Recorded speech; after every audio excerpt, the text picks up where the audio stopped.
Wow. We have a very packed room here today. Thank you all so much for showing up and for joining. I apologize for the delay. The president and I were watching the press conference about the search for Savannah Guthrie's mother, which is just a heartbreaking situation. The president, as you all know, spoke directly with Savannah yesterday and told her that the federal government is here to help.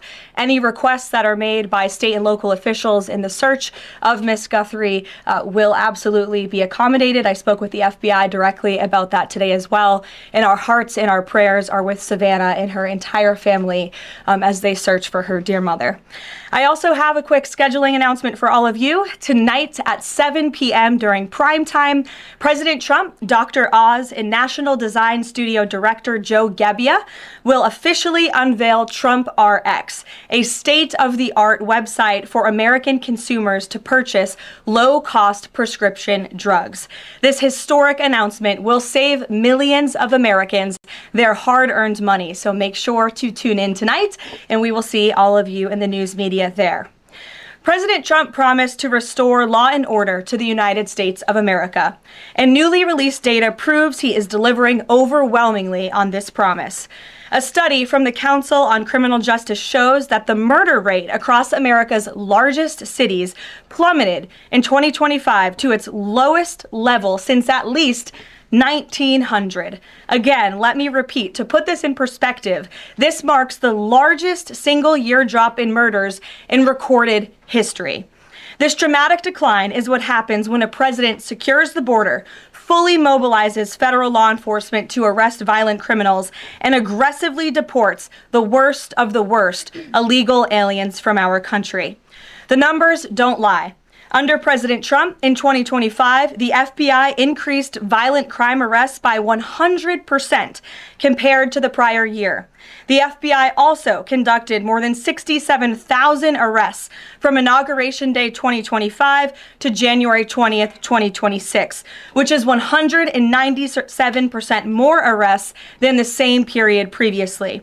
The FBI also disrupted 1,800 gangs and criminal enterprises, a 210% increase from the year prior. The FBI has arrested 1,700 child predators and more than 300 human traffickers across the country.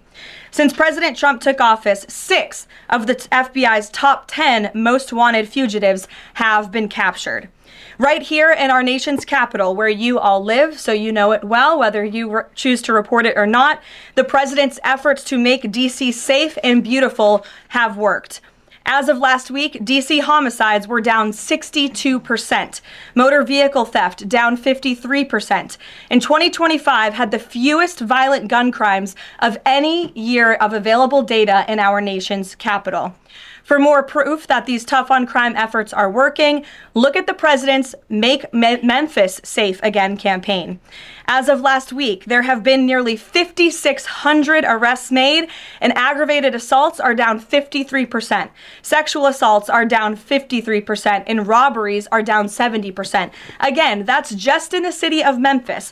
5,600 arrests have taken place because of this president and his Homeland Security Task Force that has surged into Memphis at the request of both the governor and the mayor in that city. A Democrat mayor, I will add. These are the results that can happen when Democrats and Republicans, when the federal government and state and local officials work together. And that's what Trump wants to see to improve public safety across our country.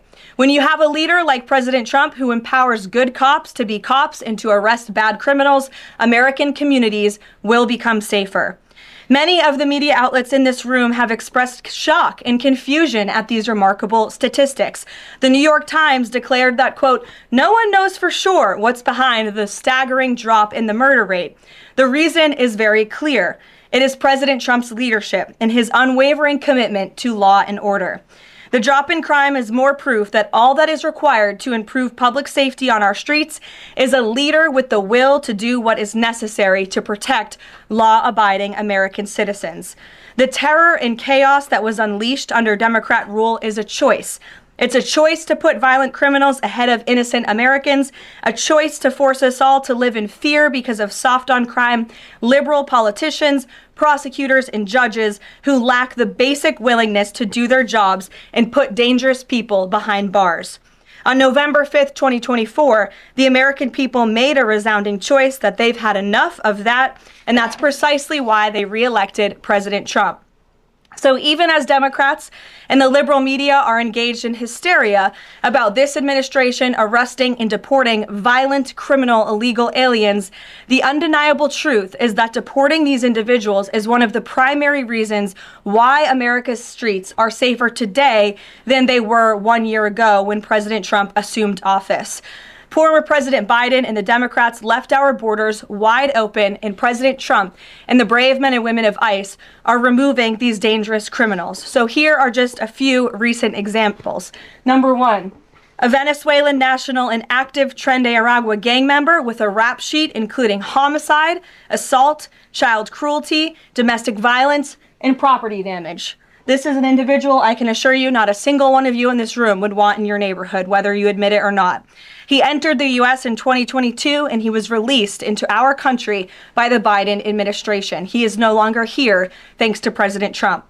An El Salvadorian national and known MS-13 associate, previously convicted of homicide, conspiracy to commit homicide, and kidnapping, arrested for arson, battery, armed carjacking, and assault. He entered illegally in 2016, was released by the Obama administration, and ICE just arrested him on January 8th, 2026. This example shows you how many criminal illegal aliens have been roaming American streets freely because of a lack of attention to this matter from the previous administration, and President Trump is cleaning up their mess. A Cuban national and blood gangs member convicted of multiple homicides and robbery. ICE arrested him on October 27th and removed him on January 6th, 2026. Arresting and deporting these types of illegal criminals is precisely what the American people voted for. And despite desperate recent attempts by Democrats and those in the media to undermine the president's deportation agenda, these efforts are failing. Brand new Harvard-Harris polling shows overwhelming support for President Trump's efforts to protect law-abiding citizens from criminal illegal aliens. Nearly 8 in 10 Americans say criminal illegal aliens should be deported. A solid majority also support deporting all illegal aliens, regardless of additional crimes. And more than 2 in 3 Americans back the Trump administration's common sense requirement that state and local officials cooperate with federal authorities and work to hand over criminal illegal aliens in local jails for swift deportation. Finally, to prevent another invasion of millions of illegal aliens from happening again, President Trump and Secretary Noem delivered the most secure border in American history. 0 illegal aliens were released into our homeland over the past 9 months. This is a truly remarkable achievement. Again, 0 illegal aliens released into the country in 9 months. This is staggering, and it deserves more attention from all of you. Overall, Customs and Border Protection recorded the lowest total encounters in agency history.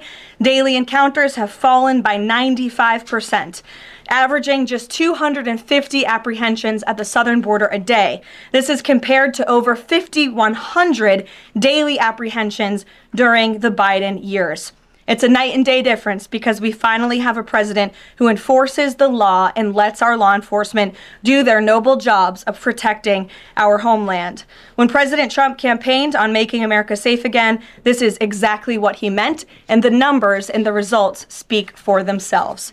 With that, I will open it up to questions today. We're going to start with Daniel Baldwin from One America News, who is here religiously covering the White House beat every day. So it's good to see you in a chair instead of standing up today. Daniel, thanks for being here, and why don't you kick us off? Thank you, Karoline. It's an honor and a privilege to represent One America News in the new media seat. First question on that DHS funding bill.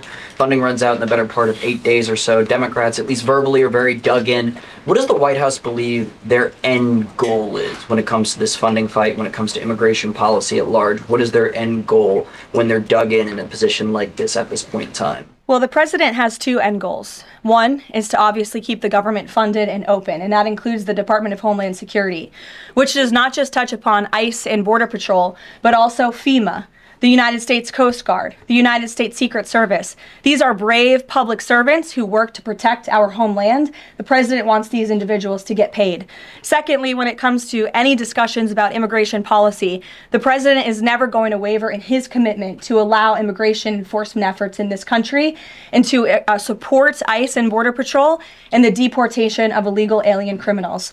I know Senator Schumer and Leader Jeffries sent over a very long list of demands, some of which the administration is willing to discuss. Others don't seem like they are grounded in any common sense, and they are non-starters for this administration. But we're not going to negotiate policy from the podium. I'm going to allow the president to do that, and any final decisions that are made will be made ultimately by him. But rest assured, he is never going to allow law enforcement in the jobs that they do, the important jobs that they do, to be undermined. And secondly, Karoline, the Department of Homeland Security put out a tweet a better part of an hour ago alleging that an illegal alien was involved in a major car wreck in Indiana, killing 4 people, and they allege that the suspect in question came in under the CBP-1 app under the Biden administration and received a commercial driver's license from the state of Pennsylvania. What is the White House's reaction to a situation like this? And what is the White House doing to crack down on cases like this where illegal aliens are obtaining commercial driver's licenses? Yes, this is another abhorrent example of the border crisis over the past 4 years, and it again exemplifies why the administration must continue and will always continue to fully back and support ICE and Border Patrol and law enforcement in their removal of illegal alien criminals from our country. For those who don't know, and all of you should report on it, 4 Americans were tragically killed and lost their lives this week yet again from an illegal alien, an individual who was paroled into the country by the Biden administration using the CBP-1 app, which they created like it was a magic pass for Disneyland. That's not how immigration in this country should work. And this illegal alien from Kyrgyzstan was traveling on an Indiana highway, and he failed to brake for a slowed semi-truck in front of him. He swerved into the lane and he crashed into a van carrying 15 passengers, and 4 people were killed in that crash. This is another tragedy that could have been prevented if not for the wide open borders from the previous administration. That's why we now have a secure border. That's why this administration will continue to deport illegal aliens from our country. Thank you for being here. Garrett. John, thank you for your comments and your prayers for the Guthrie family. I have 2 questions related to the president's interview with NBC yesterday. Sure. At one point in the interview, the president said that he believes states are accumulating the votes for who wins the election. He says if they, meaning the states, can't do it honestly and can't be done properly and timely, then something else has to happen. What did he mean by that? Is he suggesting that the federal government count votes in elections? What the president is suggesting, and I just spoke to him about this, is that Republicans and Democrats in Congress should pass the Save America Act. This piece of legislation is going to ensure that states are abiding by federal election law by removing non-citizens from their voter rolls. In addition, the Save America Act will require voter ID to vote, and it will require proof of citizenship to register to vote. These are very common sense policies and proposals that 89% of our country agree with. So that's what the president is talking about. Again, I just spoke with him about this, and he's calling on both Republicans and Democrats to send the Save America Act, to pass it into law and to send it to his desk as quickly as possible. To be clear, the SAVE Act doesn't say anything about who counts votes, which has always been a state, a local, a county function. Why does he keep talking about somebody else, presumably the federal government, counting votes? Because the SAVE Act directs states to remove non-citizens from their voter rolls. And we know in states across the country, the president is right to point this out. In states like California or in places like New York City, non-citizens are allowed to vote in state and local elections. And the federal government should absolutely do away with that. I don't think a single person in this room, if you really are being honest with yourselves, should agree that non-citizens should vote in American elections, no matter where that election is up and down the ticket. And so this is a piece of federal legislation that will help states ensure the integrity and the sanctity of their elections, and that's what the president wants. Peter. Thanks, Karoline. President Trump posted about Nancy Guthrie that he is directing all federal law enforcement to be at the families and local law enforcement's complete disposal immediately. What should we expect to see from the federal government in coming days in the search to find Nancy Guthrie? It's a very good question, Peter, and it's why I was on the phone with the FBI earlier this morning to ask that. And what they told me is that the FBI, again, is at the disposal of the state and local government. Whatever personnel or assets or resources that the state and local authorities and police need will be granted to them at the direction of the president, the FBI director, and the attorney general. A different law enforcement issue. The FBI just found 1,000 samples inside an illegal biolab in Las Vegas. It is linked to a different biolab that was previously raided. There are ties to China. What does the president think the CCP might be up to here? I haven't spoken to him about this specific investigation from the FBI, but I'm happy to, and I'm sure he's very glad that this is something the FBI discovered, and we'll make sure anyone who is involved in illegal activity will be held accountable. And just one more about this weekend. At the Mar-a-Lago Super Bowl party, after the first two quarters, are the TVs going to be on the halftime show with Bad Bunny or the halftime show with Kid Rock? I think the president would much prefer a Kid Rock performance over Bad Bunny. I must say that. Jennifer. On the nuclear arms pact, we saw the president's post on that. Yes. But can you say, is there a temporary agreement with Russia to stand by the terms of the New START treaty while negotiations are happening? Not to my knowledge. Again, to your point, Jennifer, I just do want to reiterate exactly what the president said. He wrote just moments ago, the United States is the most powerful country in the world.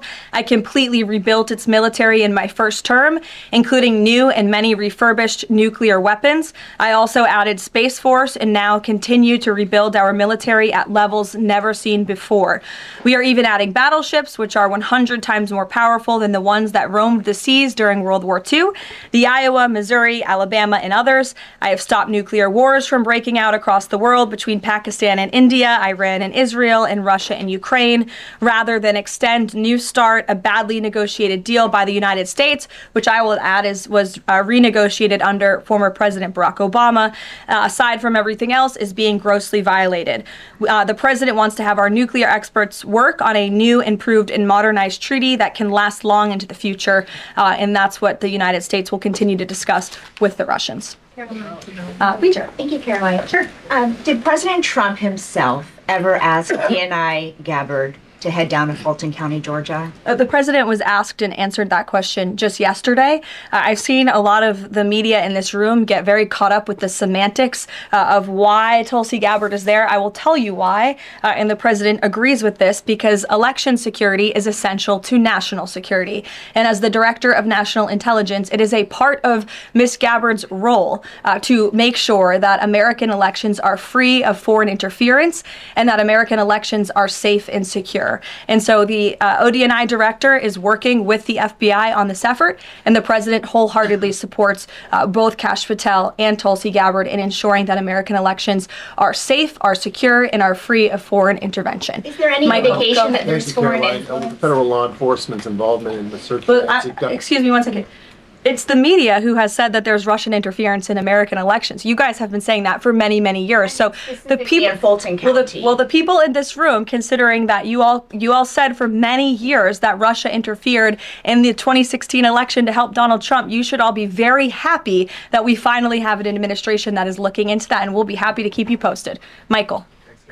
With the FBI's involvement in the search for Nancy Guthrie now, has this search expanded nationwide outside of Arizona? And given Pima County's proximity to Mexico, is this now an international search? Well, Michael, that would be a question for state and local authorities as they continue to oversee the investigation at this time. Again, the federal government and the FBI have offered any and all resources, but the state and local authorities are still leading the investigation, so I would direct you to them. I'm certainly not in a position to talk about it. One other question, Caroline. Sure. Friday's talks with Iran, they were originally supposed to take place in Turkey. They've now been moved to Oman. Can you tell us the reason for that move? Look, the president, diplomacy is always his first option when it comes to dealing with countries all around the world, whether it's our allies or our adversaries. And so Special Envoy Witkoff and Jared Kushner will be traveling to Oman for those talks tomorrow, and we will see what comes of those. The president is standing by for an update from them. Sure, in the pink. Thank you, Caroline.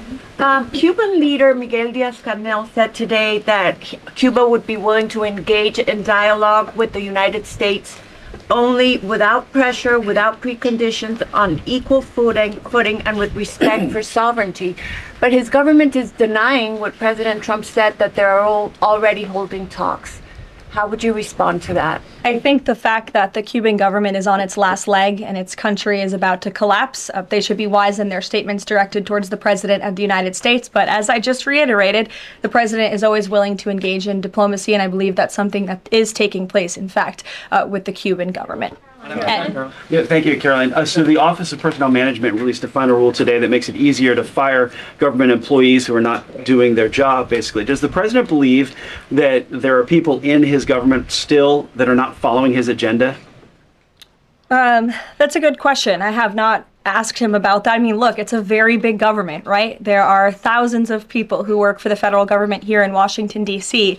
This administration has been very much focused on ensuring that we have an efficient and productive workforce for the American taxpayer. There's not a day that goes by where we don't show up and realize we are public servants working on behalf of the American people, and everybody in the federal government best have that mindset, or they won't be welcome to work for this administration. So I think it's a good thing that the Office of Personnel Management put this rule out. I think if people aren't doing their jobs, if they aren't showing up for work, if they're not working hard on behalf of this president, they're not welcome to work for him at all. Because the New York City mayor is dealing with a $12 billion budget deficit. If he texted President Trump, would the president bail him out? I'll leave that answer to the president himself, Ed. Go ahead. One more follow-up on Deanna Gabbard.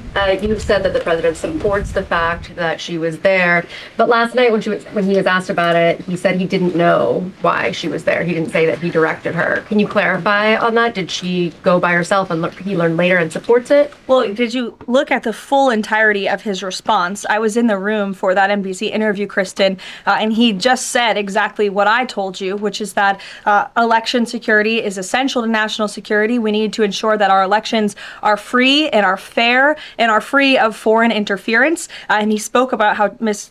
Tulsi Gabbard is involved in that effort. So you're taking like the first three words that he said to one question and not looking at his entire response. On what you said about foreign interference, you talked about 2016 and Russian interference, but what we've learned from these Georgia officials is what was seized by the FBI were ballots from 2020 in this Fulton County election center. Do you have any evidence that there was international interference in the 2020 election in this election center? What I do have evidence of, and what the media seems to be undermining, is why Tulsi Gabbard is there in the first place. And I would point you again to federal law that clearly assigns the DNI and the office with the statutory responsibility to lead counter intel matters related to election security.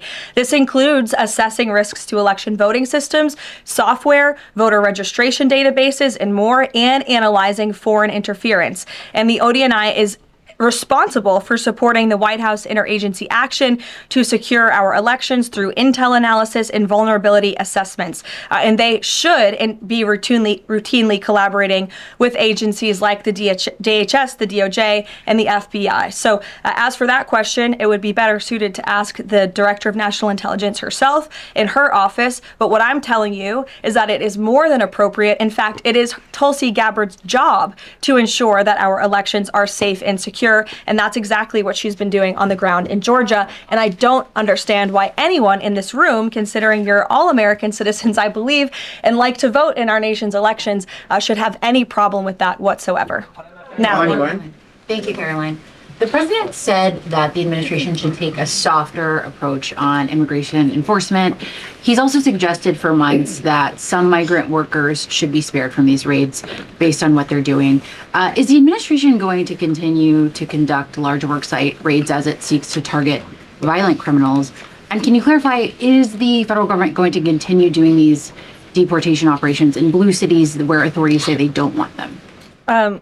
Well, first, again, to the president's answer yesterday, the full context of his answer was that he'd like to see a softer touch, but we are always going to remain tough. That softer touch the president is referring to is that cooperation that is necessary between state and local authorities and federal government authorities to ensure that we can continue deporting illegal aliens from our communities without tons of agents having to go after one illegal alien. If the states and the local governments governments just turn over their illegal aliens to ICE at jails, as they should be doing. It requires one agent to deport that one illegal alien who can then go on their way to their home country in a peaceful manner. The escalation that we've seen take place in Minnesota is a direct result of the refusal of state and local officials to cooperate with the federal government and with ICE, which has led to these hostile and dangerous environments. And so we don't want that. Again, the president wants direct cooperation, and that's what he was referring to. As for worksite raids, I don't broadcast any future action that may or may not happen from the Department of Homeland Security. But again, the president's focus and the administration's focus is on targeting illegal alien criminals, especially those who have committed heinous crimes in our country, as evidenced by the few illegal aliens that I just shared with you here today. Will ICE and Border Patrol avoid going to other blue cities where the local officials are saying, we won't work with you, we don't want you here? Well, first of all, those local officials should be wanting to work with ICE. Why would any official, whether you're a Democrat or a Republican, want murderers and predators in your city? It makes zero sense. It's an untenable position. The only reason Democrats are taking that position now is because their entire party platform is just anti-Trump. It makes no sense for the American people. They should be calling this White House, they should be calling Secretary Noem, they should be calling Tom Homan, and they should be saying, we want to work with you to remove the worst of the worst criminals from our city. Please come here. So yes, ICE is going to continue to do their job in cities and communities across the country, but it certainly makes it much easier when we have that level of cooperation and corroboration at the state and local level. In places like Florida, where there has been the arrest of thousands, tens of thousands of illegal alien criminals. None of you talk about that, or none of you hear about that, because these operations are going seamlessly and peacefully. Why? Because there is an intimate cooperation between the state government and the federal government, and that's what the president wants to see in all 50 states. And the whites, yes. Hi, thank you, Caroline. Over the weekend, President Trump said that he was giving a serious look at endorsing in the Texas Republican Senate primary. We know that Minnesota and Georgia also have competitive, crowded primaries. Is he giving those races a serious look as well? Well, I'm not allowed to speak from the podium on any future political endorsements the president may or may not make, but I know that he is watching all of these races across the country quite carefully. I won't get ahead of him on any potential endorsements. John. Thanks a lot, Caroline. Two questions for you about the continuing resolution that the president signed for the Department of Homeland Security. What would be the repercussions for all of the agencies under DHS if no agreement is reached on funding when that deadline approaches next Friday? Well, there will be grave repercussions for all of those agencies, but more importantly, frankly, for the American people who those agencies serve. And that's exactly what the president and the White House want to avoid. Again, we want to keep the government funded. We want the Department of Homeland Security, of course, to be up and operationalized and continuing as necessary to protect our homeland, to secure our border, to ensure the brave men and women of the United States Coast Guard are getting paid, the brave men and women of the United States Secret Service who protect the president, the vice president, and frankly, all of you in this building every day continue to receive the paychecks that they so well deserve. And so that's why the White House will engage in these talks with Democrats. But again, the president is never going to cave on this administration's core promise to deport illegal aliens from our country. Caroline, in your statement that there are certain proposals that Democrats are putting up that are non-starters. What are some of those non-starters? There are a few, and it's a very good question, but I won't negotiate from the podium. I know the White House will be engaged in direct, serious talks with Democrats on this important matter. Karoline. In addition to launching Trump RX tonight, Trump has said that he wants to meet with insurance companies to lower healthcare costs. Do you have any update on when those meetings? Yes, he does want to meet with insurance companies. That meeting will take place. I don't have an update on when it will be on the schedule, but the purpose of that meeting will be to continue to negotiate with these companies to ensure that more money is going back to the American consumer. And you're all going to see that on full display tonight at 7 o'clock with the formal launch of Trump RX. I'm telling you, this is going to be a very cool and unique event, so everybody really should tune in. Can you clarify what the president said on the Diego Garcia deal? He said he didn't like it, now again he says he's for it. He spoke with Prime Minister Starmer directly. He understands Prime Minister Starmer's position, and he supports it. But as the president reiterated in that statement, of course, the United States reserves the right to protect our assets. We still have a military base, of course, on the island of Diego Garcia. And so the president reiterated to the Prime Minister and to all of you that the United States will never waver, if necessary, in protecting our assets anywhere in the world, but including on Diego Garcia. And he supports the Prime Minister's decision. Just on that one, Caroline, can I ask you? Said that he's now seeking. John, I'll go to you after. Thank you. The president said he's now seeking $1 billion from Harvard, considerably more than before. What changed here, and how are negotiations going? Well, look, this has been an ongoing negotiation and, frankly, a frustrating negotiation for the president and the administration because we want a deal. And it's very unfortunate that Harvard has dragged its feet in understanding they need to rectify the wrongs and the illegal behavior that took place on their campus over the course of the past several years under the previous administration. And so the president wants a justified deal to correct for that criminal behavior that took place on their campus. He is now demanding $1 billion from Harvard University, and Secretary McMahon will be continuing to lead this negotiation and these talks. John. Caroline, thank you. You mentioned some polling earlier that was very compelling on deportations. Rasmussen came out with a poll today, said 75% of Republicans want all illegals deported. It seems like the conversation has shifted again to focusing only on deporting illegal aliens who are criminals. Is the president still committed to deportations of the 20 million illegals that came here under Joe Biden, or are you starting to see that back? Yes, and the president has always been committed to that, John. But we must prioritize, and the prioritization is on those tens of thousands of convicted criminals whom we know are still roaming our streets. ICE and Border Patrol and DHS have done a phenomenal job of removing tens of thousands of them. Actually, nearly 1 million people have been deported from our country over the past year, 2 million additional self-deportations. So nearly 3 million people have left the United States. But again, as you pointed out rightfully, Joe Biden and the Democrats allowed approximately 20 million people into our country illegally. So yes, of course, the president is committed to ensuring that America is and always will be a nation of laws. Thank you, Caroline. Steve Bannon recently said, quote, "We're going to have ICE surround the polls come November." Is that something that the president is considering? That's not something I've ever heard the president consider, no. You can guarantee to the American public that ICE will not be around polling locations or voting locations in November?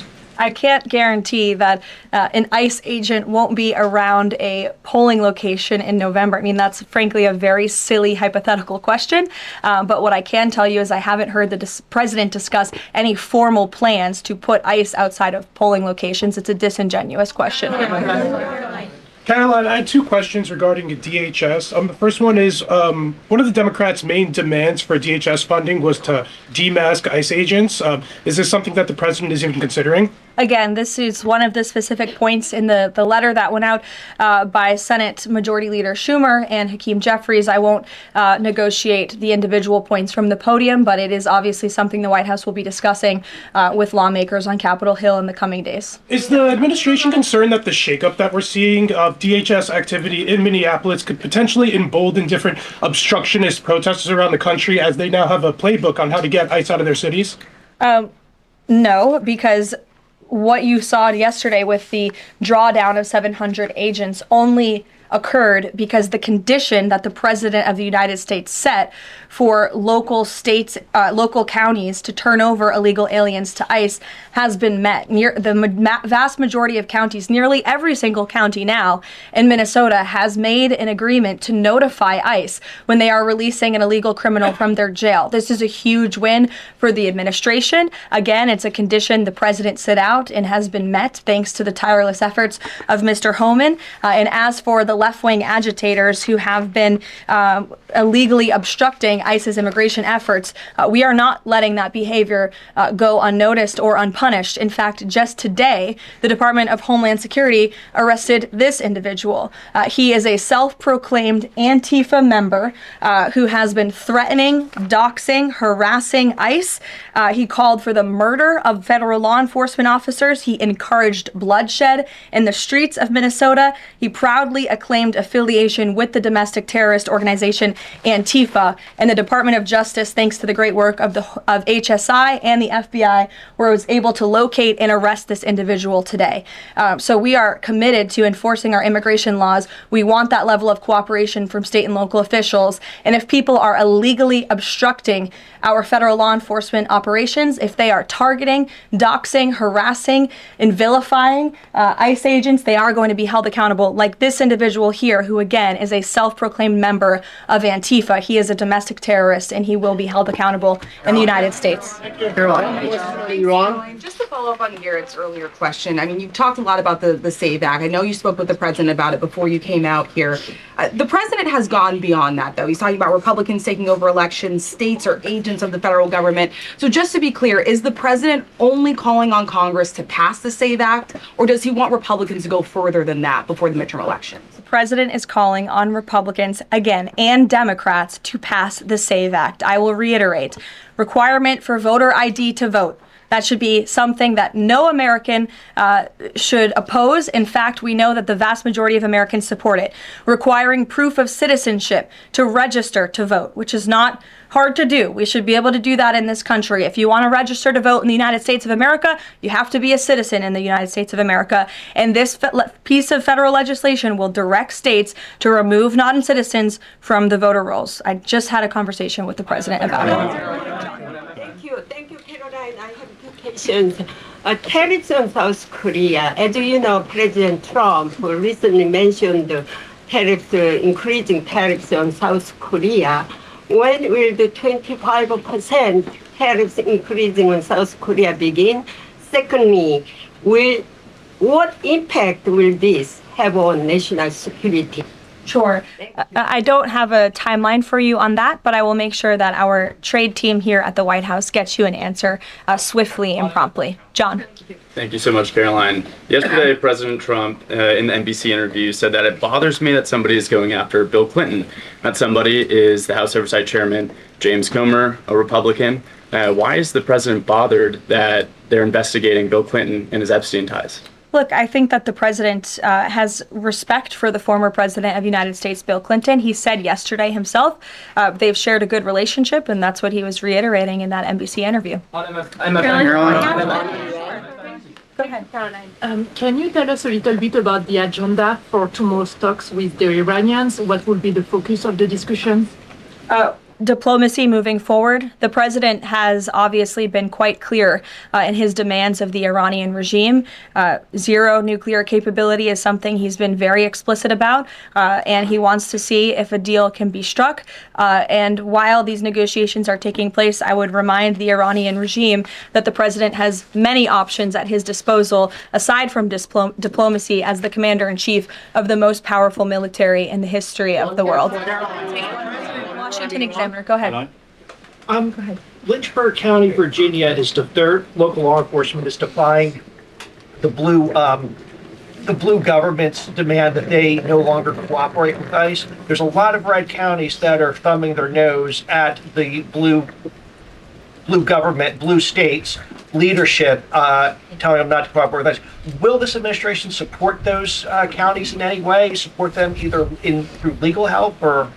Absolutely. And if there is a county in this country, whether it's red or blue, that seeks to cooperate with the federal government to remove violent, illegal criminal aliens from their communities, this administration is here to help. You've heard the calls from the president himself on asking Democrats and Republicans across the country to call on the Trump administration to work with them, not against them, in the matter of public safety and securing our homeland.